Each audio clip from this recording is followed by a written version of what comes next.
Greetings, global gardeners, and happy September. Can you believe it's September already?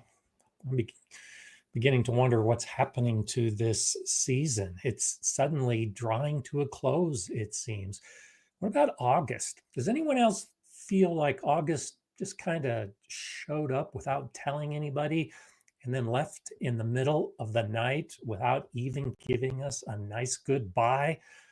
It's September. What happened to August? I don't know about you. I've seen the comments. We're starting to get into some cold weather already in many places. I've already had a couple nights where the temperatures have dropped below 50 degrees, 10 Celsius. That's that bottom threshold when the garden starts slowing down and beginning of the end.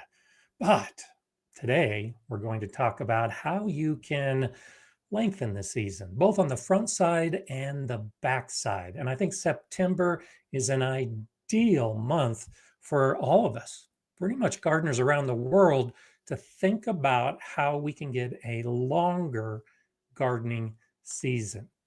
For Rick and all of our friends in the Southern Hemisphere, winter is just about over. Spring is beginning to peek over the horizon. And it's time to think about what you can do in your garden in spring. For those of us in the Northern Hemisphere, well, fall is just a couple weeks away. The cooler temperatures are happening.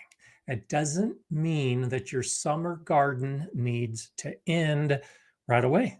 There are things we can do to keep the season going. Those are some of the highlights I'm going to talk about. I also want to talk a little bit about Annie Joe's plants. So Annie Joe's plants comes from Arizona. And this is one of those things where when I talk about the summer gardening season that can be extended for many of us, or the spring season that can be extended for many of you, for Annie Joe's plants, they say here from the low Arizona desert, the best growing season is just starting. Trimming up my flowering spicy glow basil so my over-summered parsley can get some sunlight finally. So I often focus on the cold. I talk about the cold temperatures that are coming, but there's a big part of the world where you can't have the active gardens like many of us do during the summer, like Arizona. It's just too hot. So September, again, it's the time that almost all of us can start thinking about gardening. If it's been too hot, it's cooling down. If you're worried about the cooling temperatures ahead, we can keep it warm. So that's what we're going to talk about today. I look forward to all of your questions. I want to break it down into three basic themes that I'll be talking about today when it's the subject of season extending or extending your garden season. The first being, and the one that most people tend to talk about, is protecting your plants, giving your plants that extra bit of heat that they want. So here's the basic concept. During the day, the sun is out and the sun is warming the soil. At night, the heat that's in that soil begins to dissipate and go into the cool air. So the warm is always going to the cold. It's basically how our garden soil works. If we can trap that heat, if we can keep the heat from dissipating into the cold air, then the heat will remain in that garden bed. It will remain around our plants. And so for me, like the last couple of days where it's been dropping a little bit below the threshold that I'm most concerned about, if I can just keep that heat from the day, because the days are still plenty warm, to keep the plants warm at night, then the plants don't know that it's 50 degrees Fahrenheit outside. All they know is what the air temperature is around the stems, around the leaves, around the fruit. And if you can keep that temperature at an ideal point for the plant's growth, then the plant will keep growing. It will think that it is a different time of year. So the season extending by protecting our plants is simply covering the bed. And I'll give you some ideas here in just a sec. We're covering the bed with a barrier, with something that's going to hold in that heat, to basically trick our plants into thinking that it's still August. And so they need to keep growing and they need to keep ripening the fruit. So the way I like to do this, for me, the easiest way to do this is to have hoops over my beds and to cover those hoops with a material that's going to hold in that daytime heat throughout the night.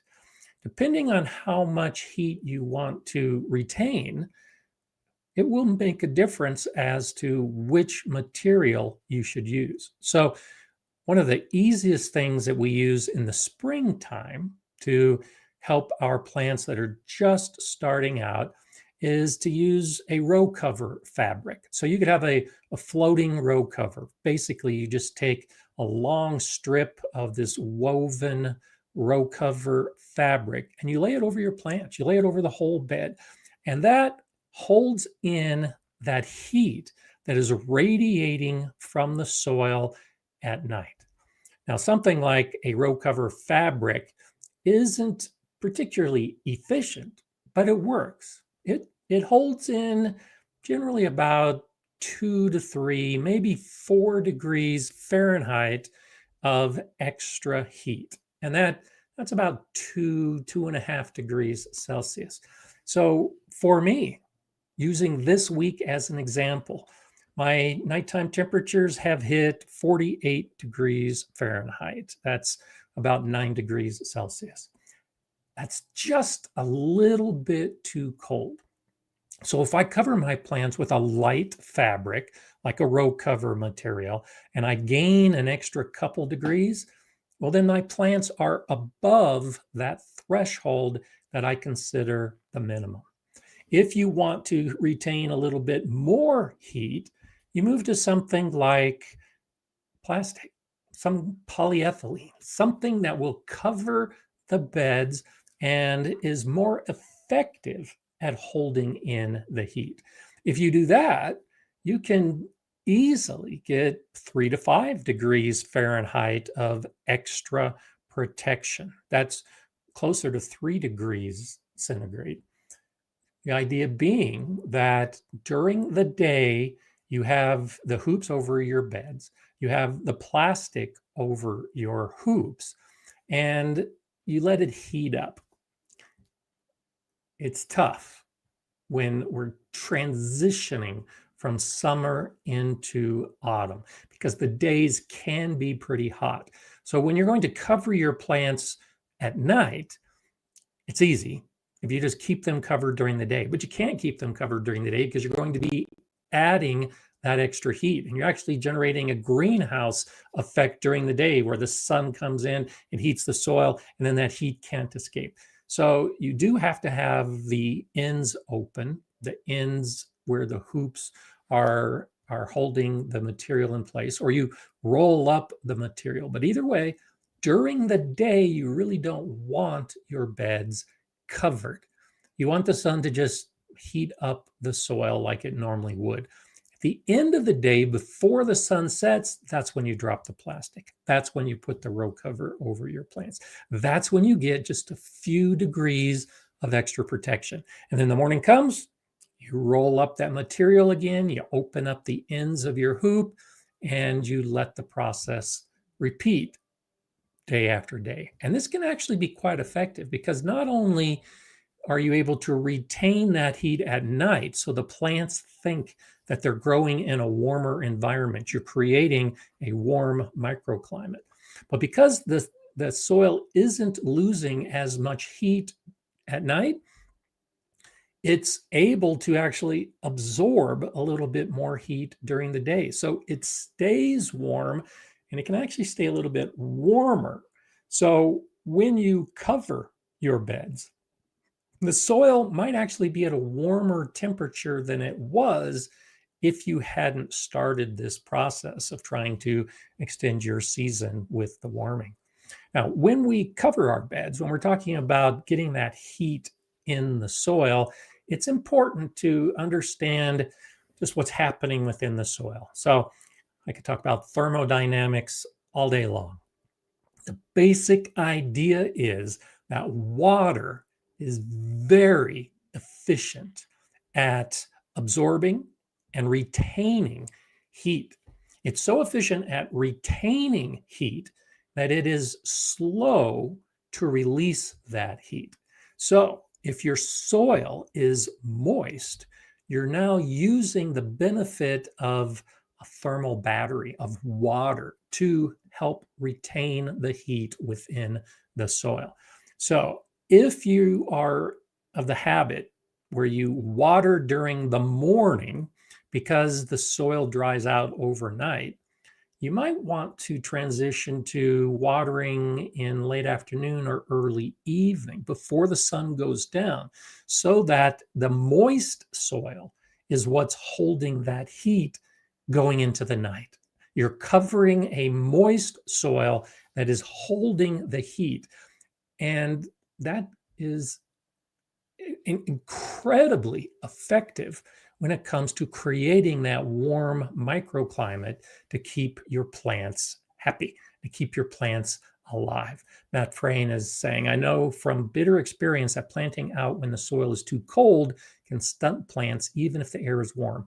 Are there plants that are more sensitive to air versus soil temperature? Great question. Yes. And so generally, when we talk about the soil temperature, and those of you that are regular viewers know that I'm all about the soil temperature. I don't put my plants in the ground until the temperature is warm enough. And I track that throughout the year just to make sure that it doesn't get too high. I got some videos where I actually measure the temperature of different types of beds. And it really doesn't matter whether you've got a metal bed or a stone bed or a wood bed. They all typically have the same temperature during the growing season. But during the shoulder seasons, like what we're going into now, if the soil cools down, yes, it does have an effect on the plants, and it can stunt the growth. So when you're first starting, for those of you going into spring, you want to warm up your soil. And for those of us, as I've been talking about, going into fall, want to keep our soil warm. Most plants can handle cool soil, but many of the summer garden plants really don't handle cool air very well. And so because the moist soil is retaining that daily heat, my tomato plants, for instance, the beds that I have my tomato plants in are maintaining a pretty consistent 75 degrees Fahrenheit, about 24 Celsius. So they cool down, the soil cools down a little bit at night, warms up during the day, it's mulched, and it's staying pretty consistent. So even though the soil is warm and my tomato plants love it, once the temperature starts dropping below that 50 Fahrenheit, 10 Celsius threshold, the plant's going to shut down. It's going to slow down. It's not going to be growing as much. And so the plants that are sensitive to the air temperature are the warm season plants. It's the peppers, it's the tomatoes, it's the eggplant, it's the melons, it's the squashes. Those plants will noticeably change the way they grow when the air temperature begins to get cold. Even if the soil temperature is adequate to keep them alive and to keep them growing, they're going to slow down. The opposite holds true for the cool season plants that we grow. So the brassicas, lettuce, spinach, all of those kind of plants that can handle either cold soil or cold air, or even both, give you the advantage. And so that's actually one of the second area that I want to talk about when we talk about season extending. It is selecting the plants that you're going to put in your garden. It's selecting those plants that can not be as affected by the changing air temperature. So the warm season plants, the summer plants, we need to create that microclimate to keep it warm around the plants, to keep the air warm at night. But that whole other type of plant that we could put in our garden isn't as susceptible to that same reaction to the cold weather. So peas, think about all those plants that you're putting in early spring. The spinach, radish, chard, those are plants that love the cold weather. They like growing in cold air. Any of the plants that in your summer garden will bolt and send up that flower stalk, those are the plants that like cool air. And those are the ones you should think about planting when the season is changing like this. So when you're just beginning to enter your spring growing season, now's the time to get those seeds either ready to sow or actually in the ground. If the soil isn't frozen, and if each day is warming a little bit more, you can sow many of those seeds. And for those of us that are moving into fall, it's not too late. August and September now are relatively good times to grow those quick plants that like cool, cold even air. So the spinach, the broccoli, the peas, whatever you like to grow that can handle the cold, you can go ahead and start growing them now. So you don't just look at it as just growing during the summer, and when the temperatures get too cold, it's time to quit. No, now we look at extending our season by growing a whole new series of plants, a whole new harvest that's coming in a couple months. And while the soil is still warm in summer, a lot of those plants are going to germinate pretty quickly, which means you'll actually get a faster garden when you are planting in early fall than you will if you're planting in early spring. The air temperature makes a difference, but the soil is still the most important factor as far as the root growth and the development of the plant. And so trying to heat up the soil in either case is really something to look for. Now, going into spring, it's the same idea where we cover our beds with plastic, we're warming up the soil. The difference is that you might want to actually keep those beds covered during the day in early spring to build up that soil temperature so that when you're ready to sow some of those seeds, they're going to germinate faster because the soil is already beginning to warm. And using the hoop and cover, you can really help out your plants as far as the growth is working and how it's going to work to your benefit. And Jay, always right on top of things. You're so awesome. There's a link to one of my videos, how to plant a fall garden.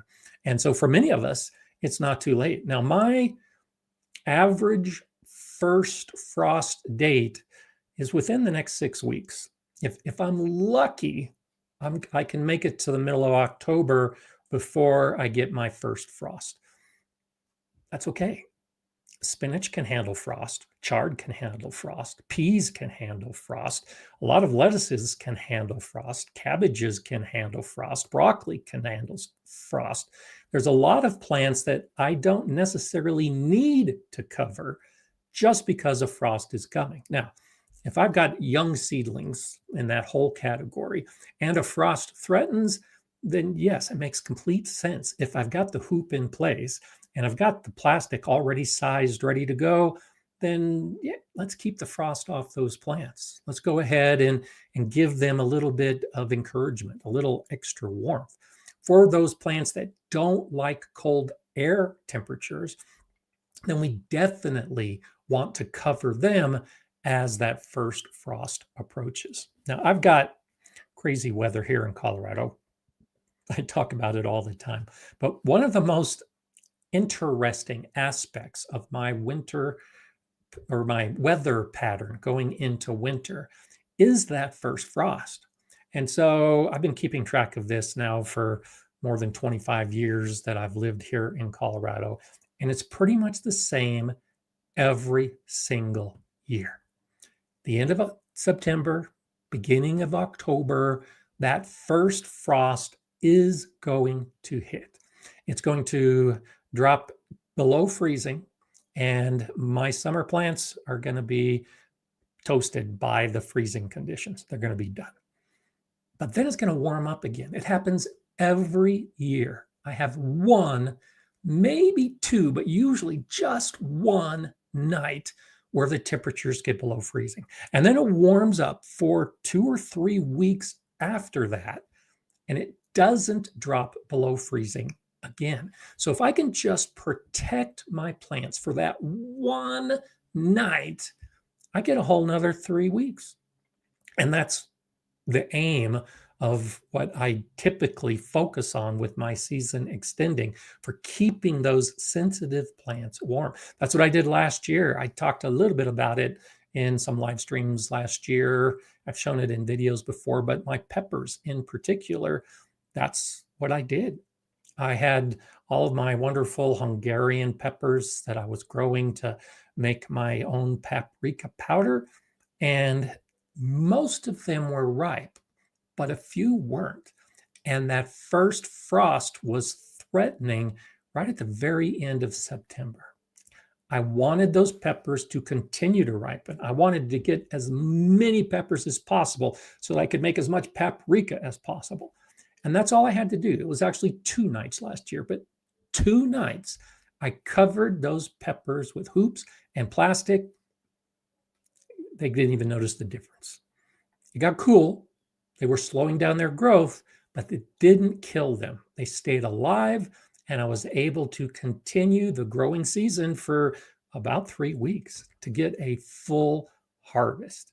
That's the importance of this whole concept of season extending, is you don't have to give up on your garden. A little bit of effort, and you can get that melon or that squash or that tomato or whatever it is that you've been trying to harvest all season long. Protect the plants at those critical moments, and it really can make a big difference. There's Jay. There's one of those other videos I did, why you need a fall garden, 7 different reasons. So yeah, check out those videos. Thank you, Jay. Because a fall garden is fun. Now, if you're burned out, if you're done, if you had a great season and you just worked too hard on it and you want to take a break, then yeah, you don't have to do any of this. You don't have to do a fall garden. If you're busy, if your garden isn't ready yet and springtime is approaching, yeah, you don't have to do any of this. But it's a great option. And there are a lot of good reasons why you might want to consider doing a garden as you start moving in. Dusty Flat says, yes, end of September, not the beginning. Then we get what we always called Indian summer. Yeah, there are many of us, particularly in the Western United States, that have that. The Indian summer sets in after we're fooled by the cool temperatures. So we're ready to give up. We let our plants die, and then it warms up again. So taking some of that action can make a big difference, which leads me into the third thing I wanted to touch on today, which is growing in containers. If you're not actively growing in containers, and if you're done with your main garden and all the garden beds and you don't want a lot of plants going into the fall, well, then think about doing some container gardening. You can do the same thing in springtime. Sow your seeds in containers, and during the day, you expose those containers to ideal conditions. At night, when the temperature begins to drop, well, instead of covering all of those containers with hoops and plastic, just bring the containers into a nice, warm, protected location. It could be a shed, it could be a garage, it could be your house. Containers give you the ability to grow beyond what your weather is telling you you should be doing. I've grown so many plants in containers over the years. During the shoulder seasons like this, it's not as effective for the big plants. So I'm not going to be sowing or transplanting tomatoes in a 5-gallon bucket in September. That's still not going to work. The tomato is going to need more time and more space than what I can provide at the end of the season. But a container, a 5-gallon bucket, is ideal for the lettuces and the spinach and the radishes and the peas and all of those kind of plants that can handle a little bit of cold weather. And so I can put them out. I can leave the containers out as the temperatures begin to fall. And then when we start getting into the freezing conditions, the regular freezes, I can still have those plants out during the day and just bring them in at night. So after I get that first frost and then it warms up again, towards the end of October, that's when we can expect snow in my part of Colorado. And we'll get snow off and on through October into November. And every night drops below freezing. Well, I can still grow plants like peppers even, and maybe some eggplant in a container all the way into October and November, and maybe even December, because my daytime temperatures are warm enough and I get a ton of sun here in Colorado. So the sun is good, the daytime warmth is good. It's just those nighttime freezing temperatures that I need to act on. No problem. Just pick up your 5-gallon buckets with your plants, bring them inside, and keep that process going. Now, sure, it's work. You gotta be looking at the forecast. You gotta be carrying your plants. You've got to be putting them in a location, and maybe they're getting in the way. But it gives you that opportunity to grow something when you just have to be growing something, when you're not ready to give up on the season yet. But is asking, I do a lot of container gardening, especially ornamentals. How do you recycle the soils, compost in those containers? Good question. And I'm sure Jay will look up. I did a green stock video talking about replenishing and revitalizing the soil in containers. Now, I used a green stock as an example, but the video talks all about revitalizing the soil for container growing. The way I do it, and generally I do it in the springtime, but you can also do it in the fall just to get a head start and a jump on the season. And so as I show in that video, what I typically do is I'll take a big bin, like a big storage bin, and I just dump the soil from the container into that bin. And I'll usually, like you say, you do a lot of container gardening. So especially in a green stock where you've got all the different levels, all the different tiers, or if I'm doing my 5-gallon buckets and I've got a lot of different buckets. In a big storage tote, I can pour in 3 or 4 different containers and mix up all their soil.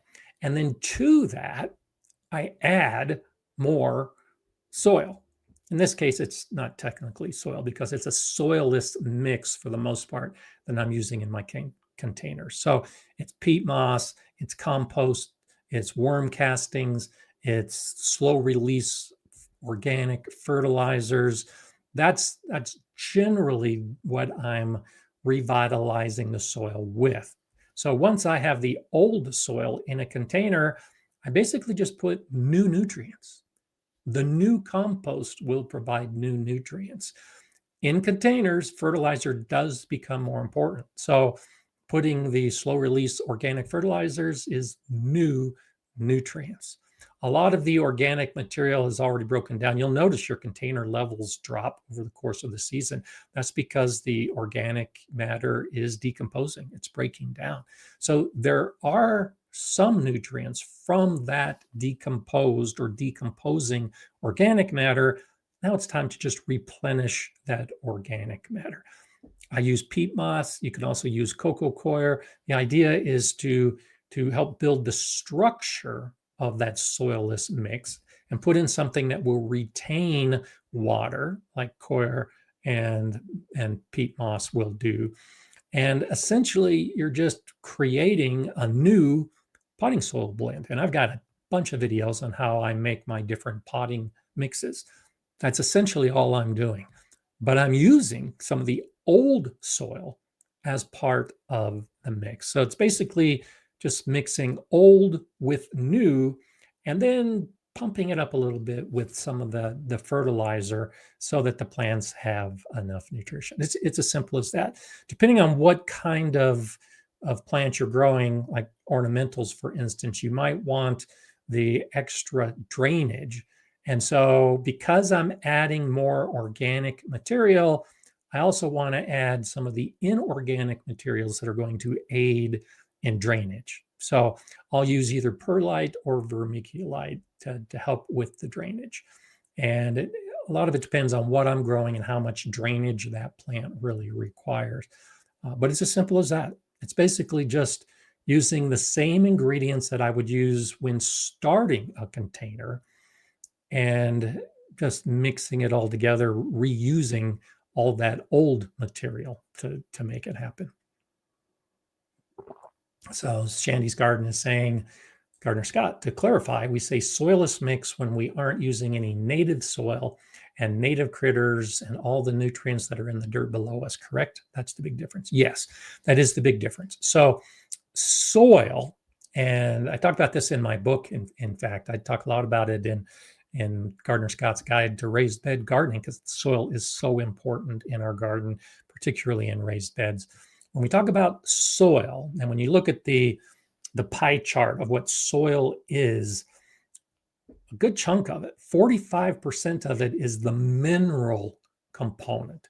It's the pulverized bits of rock. Here in Colorado, of course, it's all those mountains that have eroded over time and filled the Great Plains with the mineral component. The native soil is 45% of that mineral.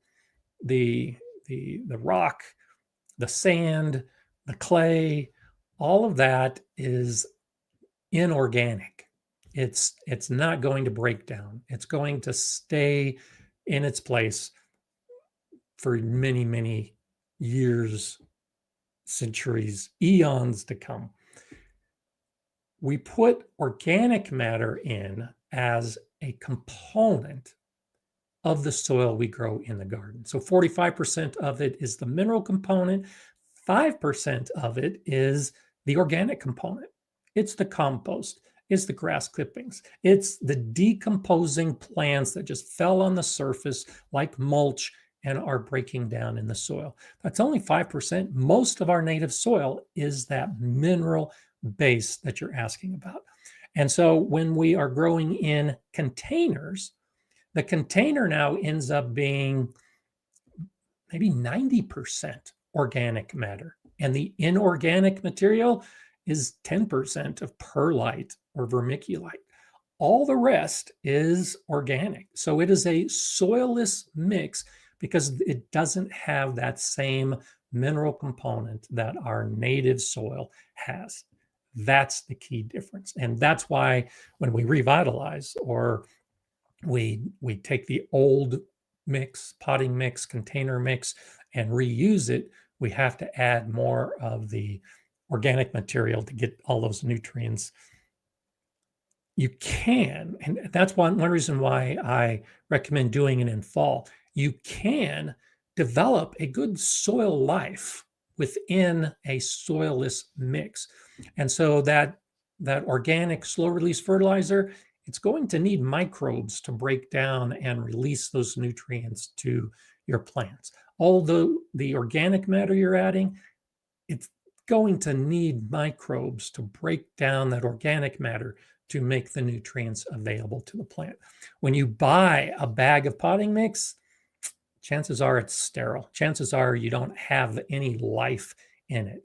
By doing it in fall and allowing everything that's floating in the air, by using some of the old mix in the new mix, you're incorporating the fungal spores, the bacteria, all of the wonderful things that break down that material and make our soil come alive. But there might not actually be any soil in that container. Now, when I'm planting, like for instance, I do my blueberry pots. I talk about this with the making the blueberry soil acidic. I'm using some of my native soil. When I have a container that's going to be growing a plant for years to come, I don't want it to be just a soilless mix. If it's 90% organic matter, then that level within the container is going to drop every single year as that organic material breaks down. You need some structure. You need that mineral component of the soil. So when I'm growing in a container long term, I'm adding some of my native soil. I'm adding my sandy, terrible soil to create structure within that container. So big differences between soilless mix and native mix, but you can modify each depending on how you choose to add different ingredients to your containers. So hope that helps. I know that was a lot to talk about. Matt is saying, have you ever grown in a hotbed heated by manure compost? So I did experiment a little bit with that at the school garden many years ago now. I haven't done it in my home garden, but yeah, that can be very effective, and that's actually a great idea. One of the other things I wanted to talk about when we're talking about extending your season is, of course, using a polytunnel, using low tunnels, using greenhouses, using a structure of some type that you can put your plants in, and that will help hold in that heat that has been accumulated during the day. When you start getting into the winter months, you might not have as much sun, and your polytunnel or greenhouse might not be warming up like it normally would because it's overcast. You're not getting that heating of the sun on a daily basis. This is where something like this suggestion actually comes into play. If you can create a hotbed, essentially an artificially heated bed, or even a compost pile within a structure, you're generating heat. You're creating that microclimate that now doesn't rely on the sun's heat. And the way you do that is by making compost. Compost, the process of decomposition, generates heat. So when we talk about the different bacteria, I've got a video where I talk about the different bacteria within a compost pile. And so you've got the mesophilic, you've got the thermophilic, you've got these different types of bacteria. They're generating heat as they eat the organic material. So they're eating the organic material, they're eating other microbes. In that process, they're generating heat. That's why a compost pile can get so hot. It's because of the bacteria generating the heat as part of their feeding cycle. Well, you can use that artificially. You create a compost pile. You've got an appropriate mix of the nitrogens and the carbons, the greens and the browns, so that when those microbes get to work and they start generating heat, you are now using that heat either within a bed or within a structure. Now, there's a couple different ways that you can do it in a hotbed, and the way I experimented with it was by having a compost pile on one end of the bed, and as the compost heated up, that heat radiated through the bed, and so the far end of the bed was definitely cooler than the end that was closer to the compost.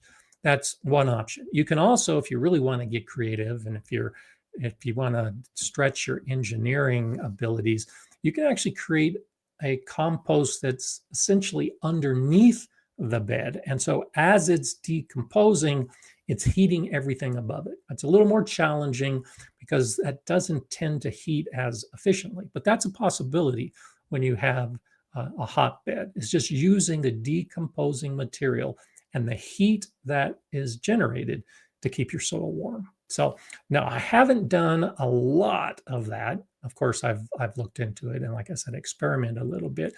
But I encourage, if you've got extra space, go for it. There's I can't remember his name. So in the permaculture world, there's a guy here in Colorado. He's actually not as active now as he was in the past, But he did that in the mountains of Colorado. And there's some videos out there. I think he wrote a book. And he basically had a greenhouse in the mountains of Colorado covered with snow much of the year. And he was able to heat it using compost, just compost. The compost piles were enough to heat the greenhouse and keep it warm throughout the winter months here in Colorado. So that's how effective the process can be. But you got to have the room, you got to have the space, you got to have the materials, and it takes a little bit of work. Absolutely. But yes, absolutely can make a big difference. Shandy's Garden says, I've always wondered when you have great native soil, if it would hurt anything at all if you put that native soil in the very bottom of containers, especially the big ones when you have put logs to. I think it's a great idea. That's exactly what I do. And that's some of what I show. I've got some videos where I'm growing in containers and I don't talk about it, but if you look in many of my container gardening videos, like my columnar apple tree video, I think you can see it in my blueberry video. I've got logs and sticks and branches at the bottom of my containers. And that's exactly what I do is I put native soil right on top of those wood chunks when I'm filling the rest of the container with the soilless mix. Long term, of course, mixed with the native soil. So it doesn't hurt anything at all. What it does, some of the benefits that it will bring, and one of the key reasons I do it is because as those logs, as that woody material breaks down, it becomes really spongy. And so it's so dry here in Colorado for me. And if I can kind of create a natural reservoir at the bottom of the container so that decomposing wood is a sponge and it's holding on to moisture, then the pot doesn't dry out as quickly. The container doesn't need as much water. So that's a great advantage. But more importantly, over time, as the wood breaks down, not only is it helping the soil become alive and adding those wonderful fungal populations, but because I've got the native soil on top of it, it is going to essentially revitalize the base of that container. So it takes a long time, but the bottom of the container is now going to release some nutrients. By then, some of the roots will probably be big enough to reach down that far, and they'll be able to take advantage of the decomposing logs mixed with the native soil, with all the microbes that are working and doing their jobs, and the nutrients are available. So yeah, that definitely can make a difference. The biggest problem I have, I found this out the hard way. I was moving around some of my containers early in the year, moving to different locations, and I just couldn't understand why they were so heavy. Well, it's because that's what I had done. I had put logs with native soil in the bottom of these big pots, and soil weighs a lot. That mineral native soil can weigh a lot, particularly when it gets water logged at the base of a big container. So that's the biggest issue I've had, is just they can get heavy. And if you want to be moving them around, you have to be aware of that. Putting logs and native soil in containers, I wouldn't recommend if you're going to be carrying them in and out every night as part of your season extending. But for the long-term stuff, yeah, go for it. I actually think it works pretty well.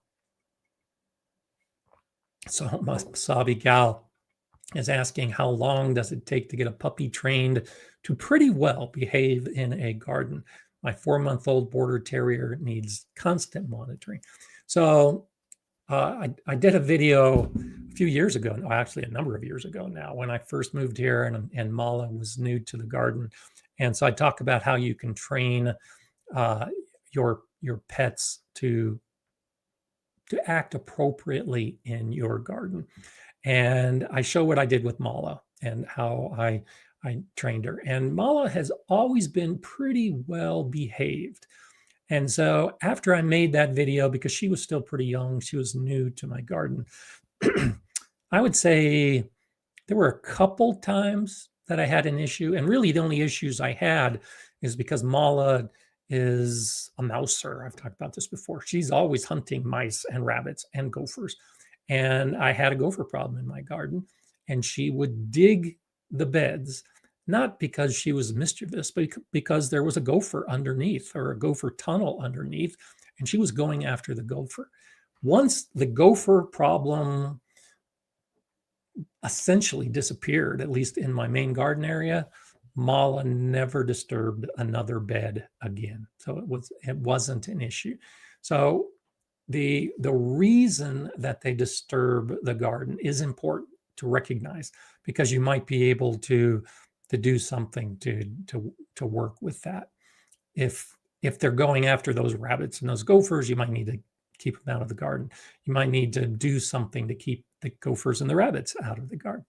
Now, when it comes to Lika, and she's still young, just over a year old now, she has much more energy. And she is, I would say she's at that pretty well-behaved stage. But it depends on whether I'm outside or not. So whenever I'm in the garden, neither dog misbehaves. They walk with me, they find a shady spot and watch what I'm doing.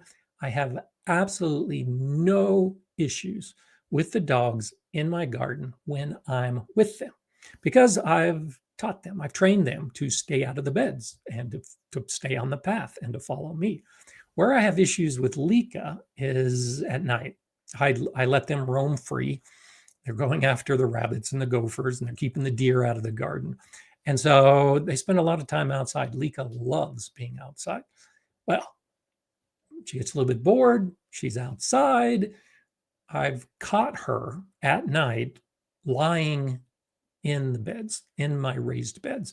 It's like a good vantage spot. She can get up there, she can lie down, she can oversee the garden, and I'm sure it's warmer, it's comfortable.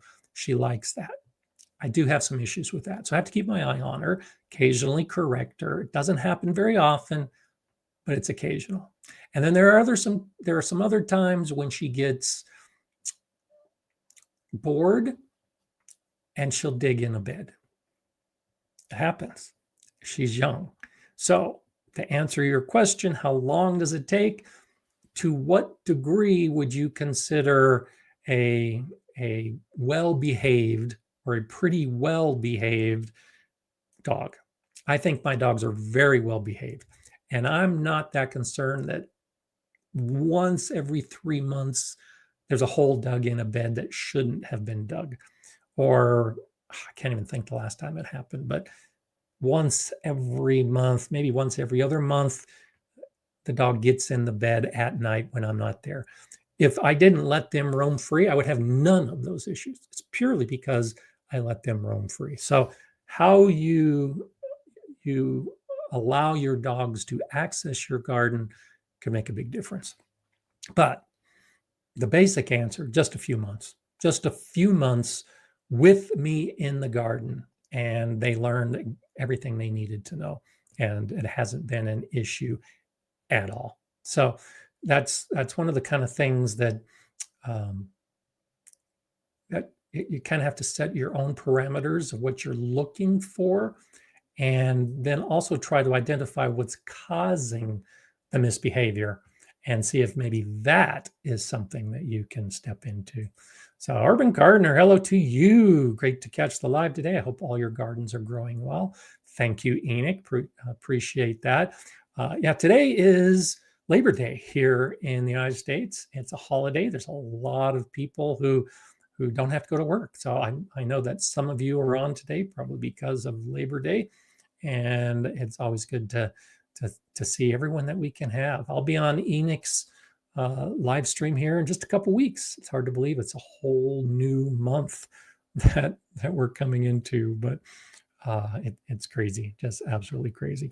So I did want to talk about mulch as well. So when we talk about the three basic aspects, using the hoops with a cover, choosing the kind of plants that can handle the changing weather conditions, and then using containers. If you use a system with one or all three of those different aspects of season extending, it can make a big difference. For all three of them, think about mulch. Mulch is so important when you not only talk about protecting your soil, but when you talk about trying to create an environment that's going to make your plants thrive. So in the open garden or in raised beds like I have, mulch and how you use it changes during those shoulder seasons. So in spring, when you're waiting for the soil to warm up, you should probably pull the mulch off the soil, rake it to the side, remove it completely. You want the sun shining on that soil and warming it. And then at night, you can cover and retain as much of that heat as possible. And then the next day, that soil warms up again. In the fall, as you're transitioning from summer to fall, the soil is already warm. So mulch can actually act as a blanket to help keep the soil warm.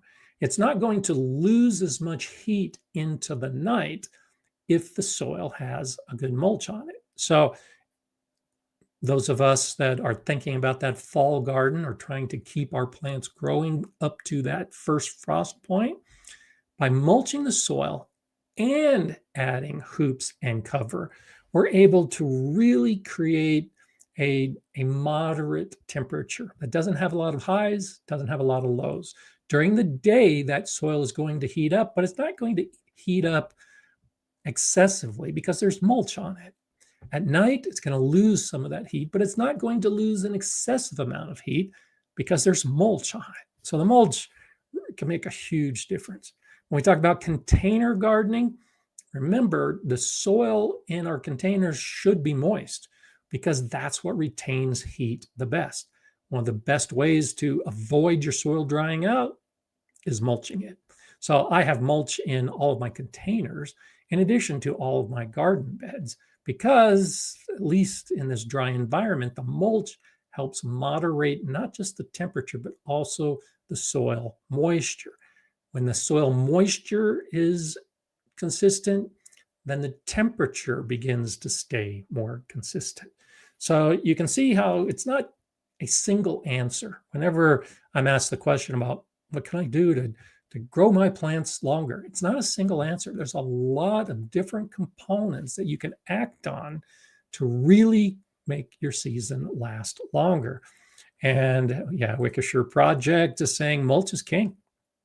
Yeah, I think that this, and I've said this many, many times, soil, a good soil is key to garden success. Well, mulch is king. When it comes to keeping your soil happy, you got to have mulch on top of it. Absolutely. That's the thing you want to do, is to mulch regardless of what you're growing in. Serena's asking, what's the best way to revitalize green stock soil without taking it apart? If a person has hand or back issues and can't lift the containers to take it apart.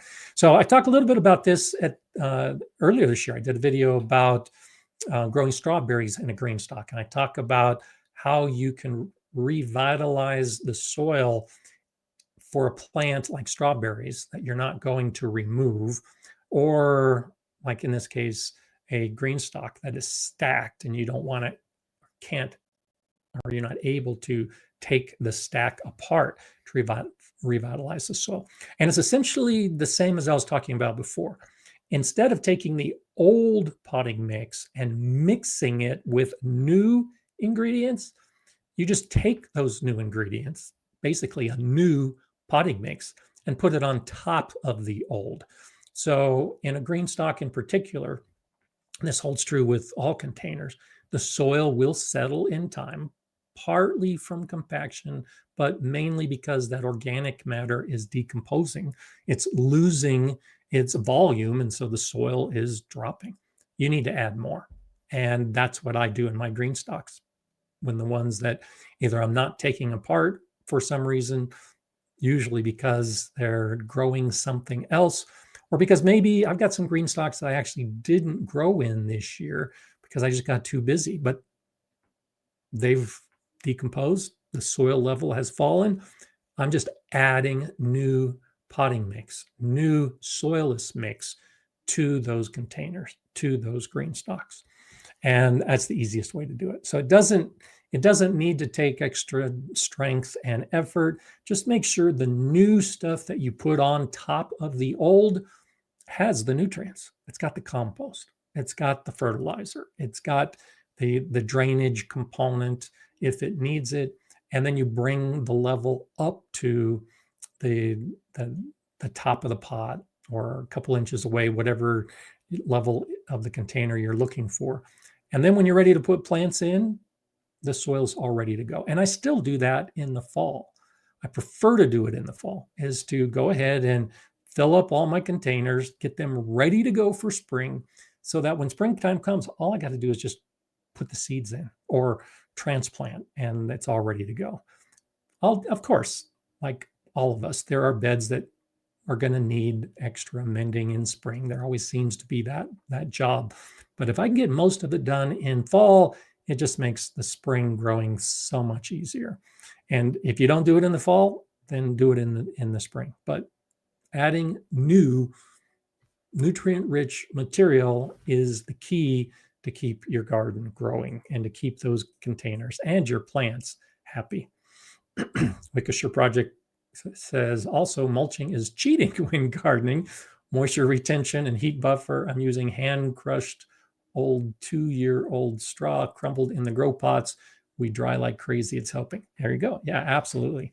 The moisture retention and the heat buffer, like I said, it's not cheating if it works and if it's something that a lot of other people do. So it's cheating, I guess, because it's so easy and it's so effective, and maybe you feel guilty about having such success, but try it. If you're not doing it, it really does make a big difference.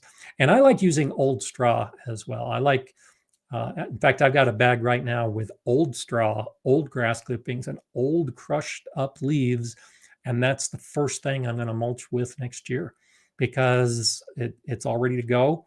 It's already blended. I like using a blend like that because my winds will blow the mulch away unless it's got lots of different materials that are interlocking. But also because there's going to be some microbes on that old material, and that's going to help the life within your container as far as increasing the population and making those nutrients available. So Big Wheel Dog is saying, I documented higher than expected nutrients in my compost. In my case, would you wait to add granular fertilizer to top up potting soil or go water soluble when needed? That's a great question. So one of the things when I talk about why I don't fertilize my garden beds, and I think I've got a video about 2 years old where I did the testing of the bed. And that's exactly what I found is because I had been adding compost for 3 years at that point, and the bed was well amended, some of the nutrient levels were high. Well, that can be a problem. And that's why this question is being asked. Too many nutrients can actually create a situation where they lock out the plant's ability to absorb some of the other important nutrients. So when you have excess of some particular phosphorus, for instance, is one that can often create a problem. It can lock out the plant's ability to absorb, I think it's phosphorus and calcium in particular. So the plant doesn't absorb calcium as well because there's too many other nutrients that are being absorbed by the plant.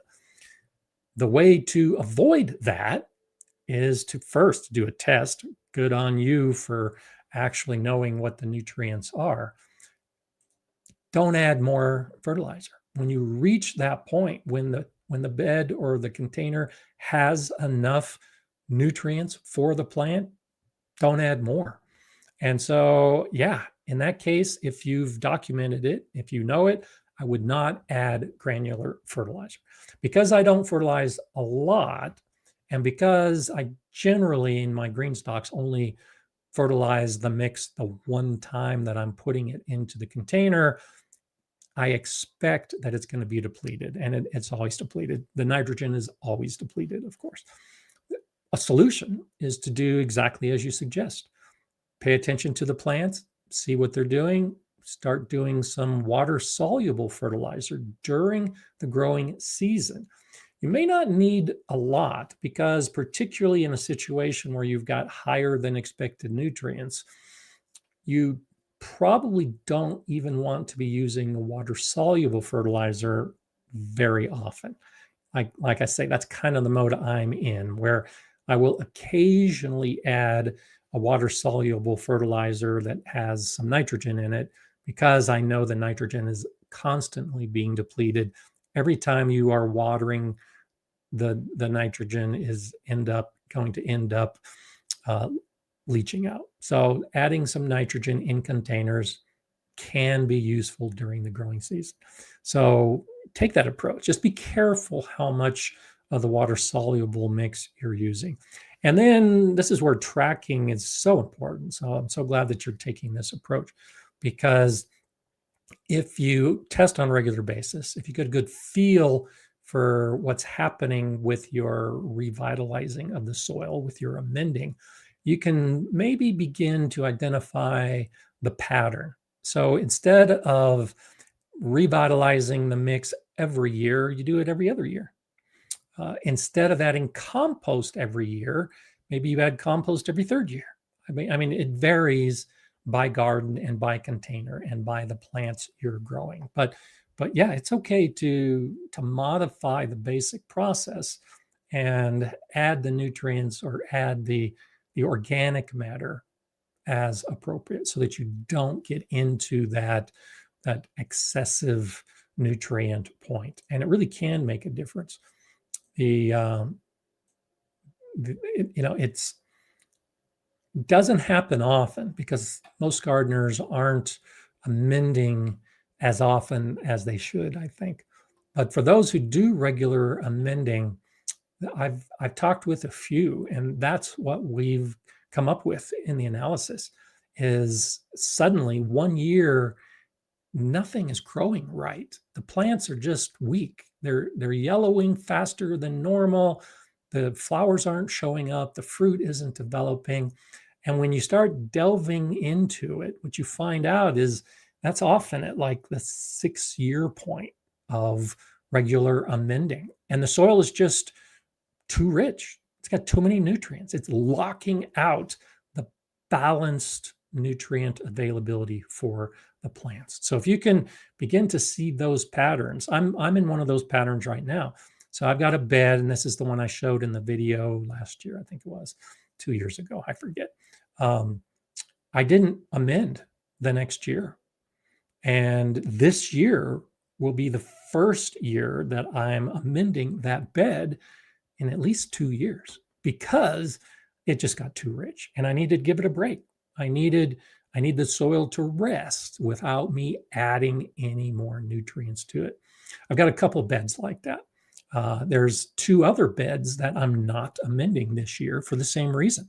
I've been amending them every year for 5 years now. Plants have been doing great, but just my experience tells me that those beds need a year off without any more organic matter. Then next year I'll pick it back up again. And of course, I'm keeping track of it. If during the course of the growing season in one of those beds that I don't amend, the plants just aren't doing well, then yeah, I have that option to add some fertilizer to keep the plants going. But I haven't had to do that. And yeah, it's many years you've got that normal ebb and flow, the good and the bad. Sometimes the plants are great, some they're not. This is why you also talk with other gardeners. I think I talked about this last week with all the gardeners in my area, talking about what a terrible squash year this is. And so in your garden, if you're looking at your plants and they're just not doing well, the squashes, for example, and you're beginning to wonder, I wonder if it's a lockout, a nutrient lockout, or I wonder if it's not enough compost. Well, talk to other gardeners, because it could just be environmental. It could just be one of those years where the temperatures weren't right, the sun wasn't right, the wind was too much, and everybody is having a problem with the same plant. It's good to know that. That's helpful information, because now you can relax and realize, oh, maybe I didn't do anything wrong. Maybe I was doing everything right. Maybe it was something beyond my control.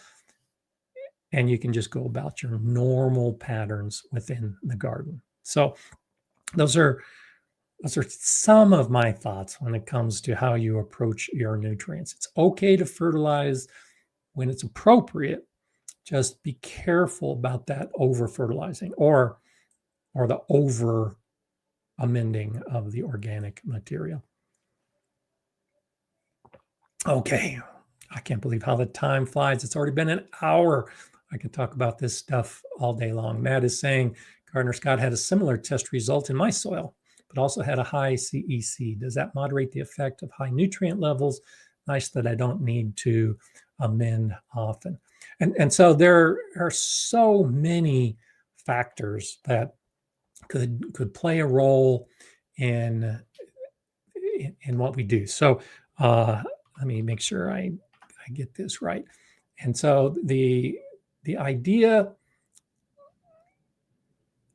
is that you do want that balance. You want to be able to do the testing, to be able to see what the effect is.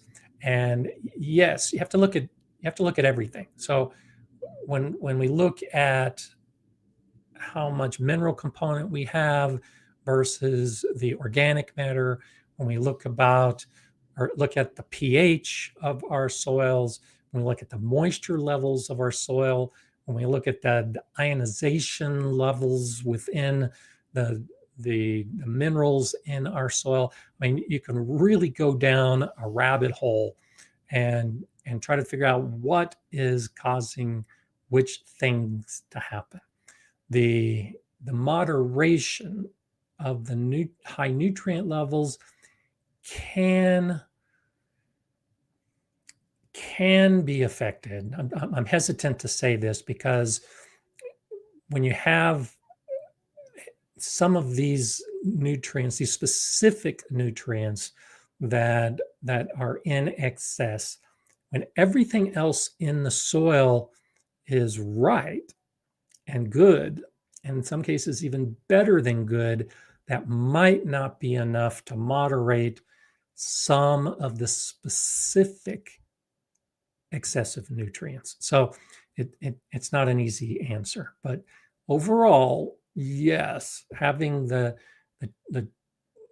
soil results and trying to get into that moderated state can make a big difference. Organic matter is just so incredible. Just having organic matter in your soil can moderate so many things. And that's why it's a bit ironic that having too much organic matter could lead to an excess of some of the nutrient levels. But when everything else is good, and it could just be a passing, a fleeting problem in your soil, and it could be so temporary that it disappears. The problem is what that nutrient is, what that excessive nutrient is. So for instance, I talked about nitrogen that leaches through the soil.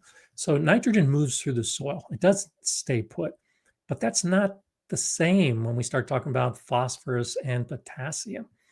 They lock into the soil. And so when we start talking about the ions and the cations and the positive and negative electrons within soil, when we start getting to that point, it really does make a difference how the nutrients stay in the soil or move through the soil. And if we have an excess of one of those kind of nutrients that locks into the soil and doesn't move, then it could be excessive for a great period of time. That's a reason when in my video, when I talk about potash and why I don't use wood ashes in my garden. That's a key reason. I have a a mostly alkaline soil that's native here in Colorado. And when you add something like the potash, the phosphorus, which stays locked into the soil, now you've got an alkaline soil and you're adding an alkaline substance. And it can take years to mitigate a soil like that. An alkaline soil that you added wood ashes to could be high in pH for years to come, just because of the way that all of that works at the molecular level. And I'm certainly not a molecular biologist, and there's a lot I don't know. But the idea is that you may need to do something to the soil to mitigate that excessive nutrient, depending on what the nutrient is. So Jay says soils with higher CEC typically found in clay or high organic matter soils are more fertile and can retain more nutrients for plants. This capacity is a key indicator for potential soil fertility. And that's why I'm talking about having too much of the organic matter that generates that excessive nutrient. That's hard to gauge, and it's hard to really see what the effect is. But I haven't actually looked much into the cation exchange. I have, the last time I did a soil test and I got my number, I looked it up and it's like, yeah, it's within the range of normal plants. So I can't tell you exactly what ranges you would be looking for off the top of my head, but just be aware that those are things you can look into and you can focus on. More generally, try to figure out that pattern of when to amend and when to give the soil a break. And that might be enough to mitigate some of those issues. So you can just see, you can really go down a rabbit hole dealing with some of this stuff. The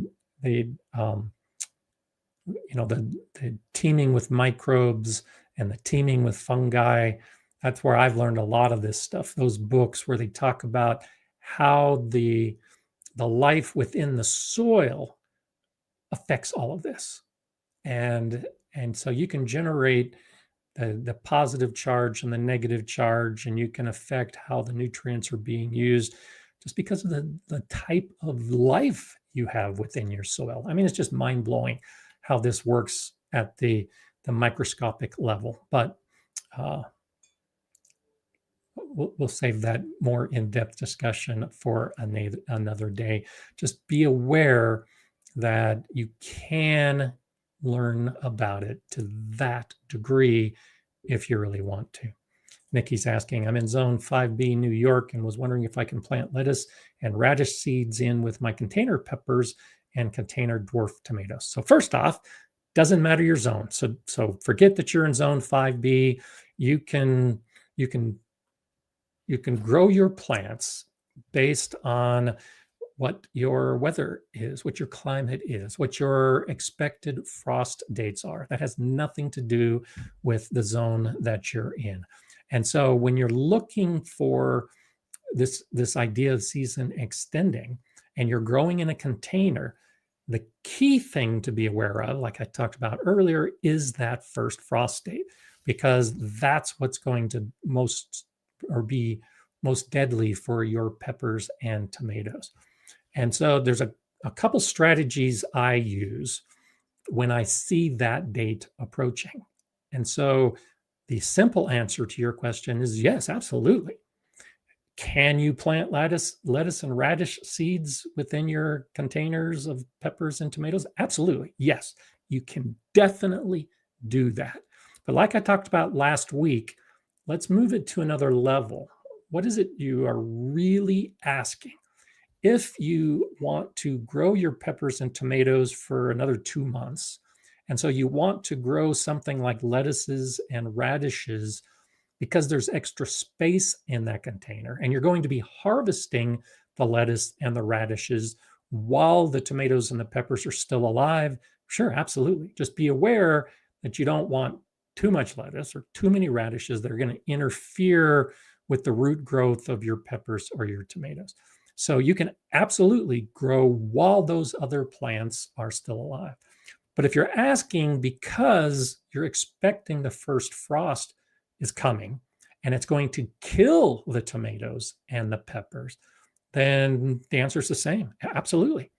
Grow lettuce and peppers or grow lettuce and radishes in those containers.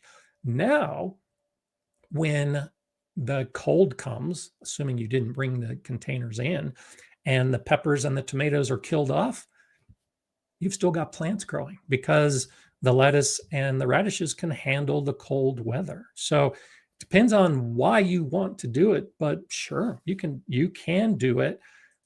It's just being aware of what's going to be happening with the peppers and with the tomatoes in that container at the same time, and then help use that information to really answer your question, because the number of lettuce or radish plants that I would sow would be less if I wanted to keep the peppers and the tomatoes alive. If I'm expecting them to die, then I would sow more seeds. I talked about this. If you haven't seen Epic Gardening's latest video of what to plant in September, I'm in the video talking about cover crops. And that's one of the things I talk about in that video for Epic Gardening is sowing seeds while other plants are actively growing, so that when those plants die, when the frost hits, the seeds that you've sown, in that case, cover crops, continue to grow. I choose cover crops that can handle cool weather. I sow those seeds amongst my cucumbers and my peppers and my tomatoes. And when that cold hits and kills my cucumbers and peppers and tomatoes, the cover crop is already in place. It's already growing and it can handle the cold weather. So you can see there's lots of little factors to consider whenever you're talking about sowing seeds together. And as you go into the months that are coming, whether they're warming up for you in spring or cooling down for us in the fall that's fast approaching. Big Will Dog's asking, would the native soil I add to working compost suffice for long-term plant pots? Yeah, potentially. It depends on how much you're using and how much you want. So in my long-term containers, I have a ratio. I do use a lot of organic matter, but it's probably 60% native soil and about 40% organic matter. And then each year I just add more compost, usually on top of the pot, and I might mix it in a little bit on the surface depending on what's growing in that pot. But it's about 60% native soil. So for your compost mix, how much of your native soil do you have? And what container are you putting it in, and what are you growing in that container? So for me, because I don't want to have to worry too much about the soil settling, 60% native soil tends to keep things relatively stable. An inch, maybe 2 of soil drop in a big container in a year. And I can make that up by just adding more organic matter. If you have less native soil, so a few years back, I was growing some annuals in a container and didn't use as much native soil, had much more organic matter. I probably only had 30% native soil in that big pot. And a year later, we're talking 6 inches, almost 8 inches of soil drop, of level drop in that big container, because it was almost all organic matter and it was breaking down and it was sinking, losing its volume. So that's the question throw back at you, is what you're growing, how much level would you like, and then modify the mix based on what you already have. If your compost blend is half and half, that's probably good for starters. If you've got 30% native soil, then yeah, I would probably consider adding more native soil if I were going to be potting up for long-term container growing. But as always, there's a lot of caveats with how you're going to do it, what you're going to do it with, and how much work you want to put into it. Liz G says, I love seeing you in an epic gardening vid. Thank you. I love collabs like that. It adds to the feeling of community and how we all work together. Well, thank you. I appreciate that. That's one of those things where I was glad to do it too. I did, it's almost 2 months ago, I did the Epic Gardening Beat podcast and was on with Jacques. And so Jacques had actually asked me to be part of the video that just came out. So loved being on the live stream with Jacques, loved doing that. And I agree. It's always fun to do some collabs and for all of us to work with or to watch some of our favorite YouTubers rubbing elbows and working together. So that's a lot of fun when we can do that kind of stuff. Samantha's saying, I planted broccoli starts under tomatoes behind basil for protection from white butterflies for an autumn harvest. Great idea. I love that idea. Yeah, and that's what I show in that epic gardening video as in my tomatoes. I actually was doing a hairy veg as a ground cover, but wonderful idea. And it's not too late for many of us, especially those of us that still have the baking sun, is to use other plants for protection. Protection from the sun, protection from pests, protection from whatever you're trying to protect them from, put them underneath or behind other plants. I love that idea. And especially broccoli. This goes to what I was just talking about, where you put different plants together with an expectation of what's going to happen. And so I'm guessing, Samantha, that one of the reasons you're doing that is that you are expecting it's going to be cold soon, that the first frost is going to be here in a matter of weeks. It's going to kill both the tomatoes and the basil. Wonderful. Now you've got more room for that broccoli that's just beginning to reach its prime, and it's not going to be shaded by the tomatoes. It's going to have the full sun over the course of the autumn day. So great idea. Absolutely love it. That's exactly the kind of stuff that we all should be thinking about when we're looking at choosing the plants as we want to extend our season and how we're going to put them in. And it doesn't have to be in a container that you bring indoors. Yeah, it could be underneath your tomatoes and you essentially achieve the same thing. So good idea. Sandy's asking, when is the best time of year to have soil tested? So I like to have an idea of what I should be doing. So because I'm doing most of my amending in fall, I think doing a soil test in fall is a good idea before you amend the bed. And this is another one of those things you can do while the plants are growing. You can take some samples of your bed, send them into a lab, have them tested, and then get a baseline. At the end of the season, what do your nutrient levels look like? What does your organic matter look like? What's the pH of your soil?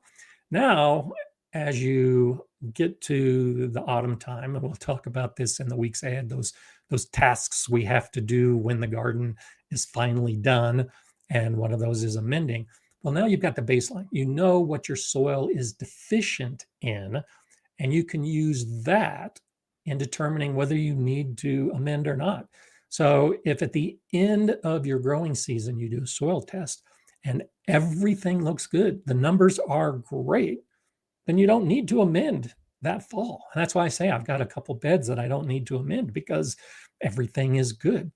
If at the end of the season you notice a particular deficiency, then you can go ahead and amend, add organic matter.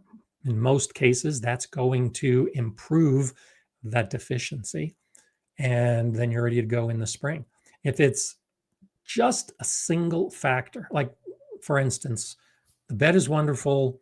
You've got wonderful levels of phosphorus and potassium and calcium, and magnesium and copper and everything else that you know your plants need.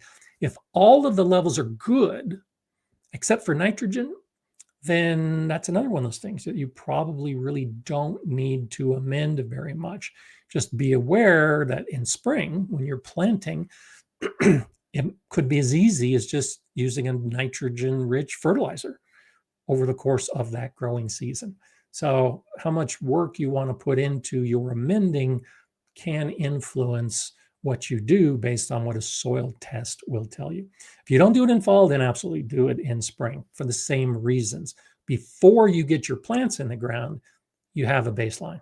You have an understanding of how your soil is. If you do a soil test early in spring, you still have time to amend, to add some of that organic matter to get the overall nutrient levels up. If you wait too long in spring, then yeah, now you're getting into that mode where a fertilizer is probably what is going to be most effective to get your plants the nutrients that they need. And so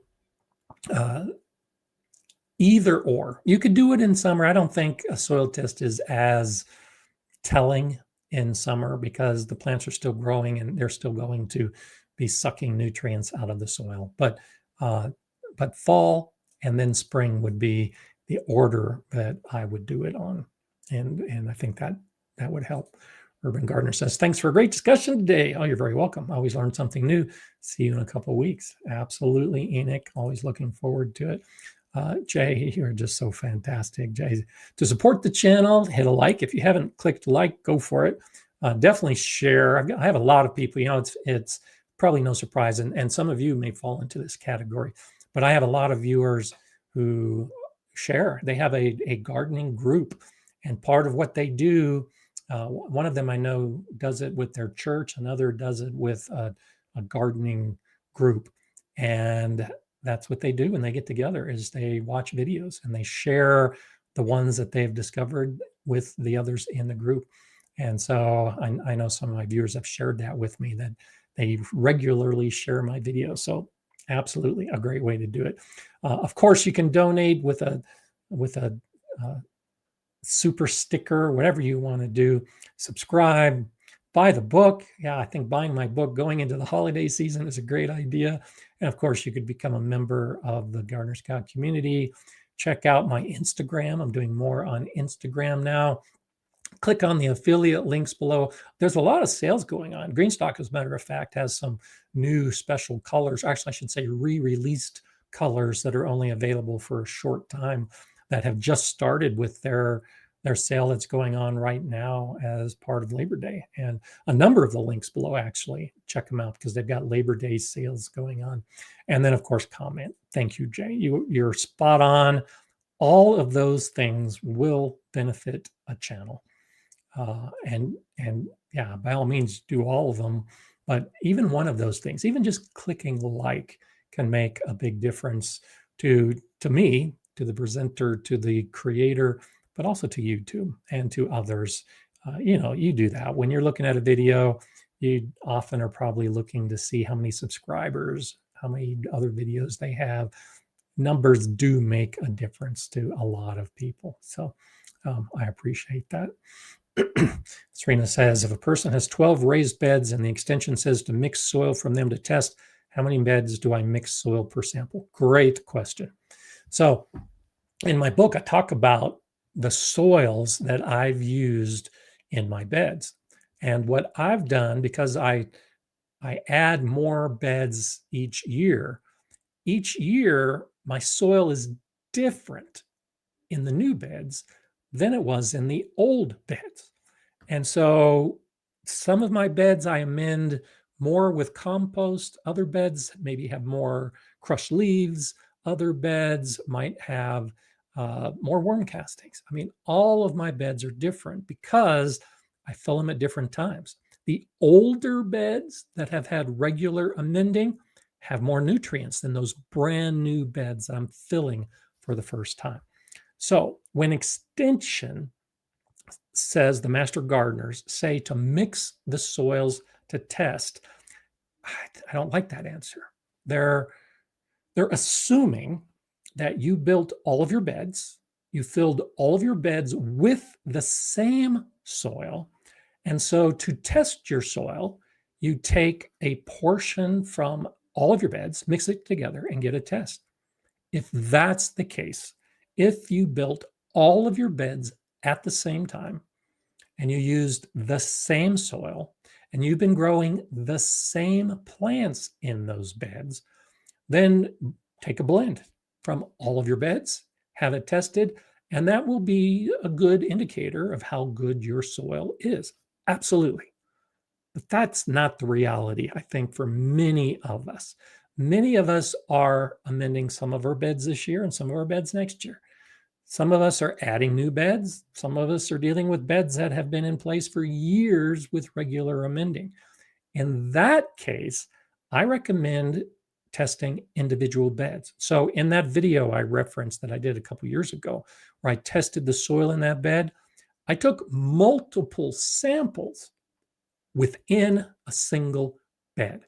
So the reason that you want to get a blend of different soils is just so you don't have an anomaly. You don't dig up one spot that is off the scale in something that's in your soil. You take half a dozen different samples from different locations, and that's what you're blending together. You can do that in the same bed if what you're trying to test is the soil in that bed. So I don't like telling people to do something like that, where the answer is not going to be what you're seeking. If I were, when I first got here, I did one of the first videos I did actually 6 years ago when I first moved to this house. One of the very first videos I did was showing me doing a soil test. And I had nothing here, nothing in my garden when I made that video, nothing in the landscape. And what I show is walking around to different areas, feet apart from each other, picking up samples, mixing them up, putting them in the bag, sending them off to the lab and getting a soil test. Because what I was trying to find was my native soil, the overall garden space. What kind of soil did I have? That was okay to take multiple samples from multiple locations because it was homogeneous. It was my native soil. But if you're looking for very specific answers with a specific bed, don't dilute the results by mixing it with the soil from another bed. It won't be as accurate. And yes, it can get costly testing all of your beds. And I don't test all of my beds every year. I do them periodically because it can get costly. It's only when you want to find out where that bed is that you really need to think about doing a test. And you can do it as a group test. You can do it as an individual test. It all depends what results you're looking for. So Matt says, I did soil tests in 4 beds and got 4 different test results. There you go. That's exactly what I'm talking about. So thank you for saying that, because that is exactly the key that you've got to be aware of if you follow the guidance of someone telling you to mix stuff together. So, wow, where did the time go? It's so crazy. There's that link. Thank you, Jay, for the soil testing, the most accurate method, one of the videos I did. I can't believe that it's already time to get outside and start getting some gardening done. So I hope you've got a plan. I hope you are thinking about what you're going to do as we start moving into the season change, to either keep your growing going or start your growing a little bit early. Think about some of the stuff we talked about. Hopefully it'll help. I'll be back next week. We can answer your questions about today's topic, previous topics, and of course, there's always something new to talk about in the world of gardening. Have a great gardening week. I'll see you back here, same time, same channel next week to do it all over again. Enjoy gardening.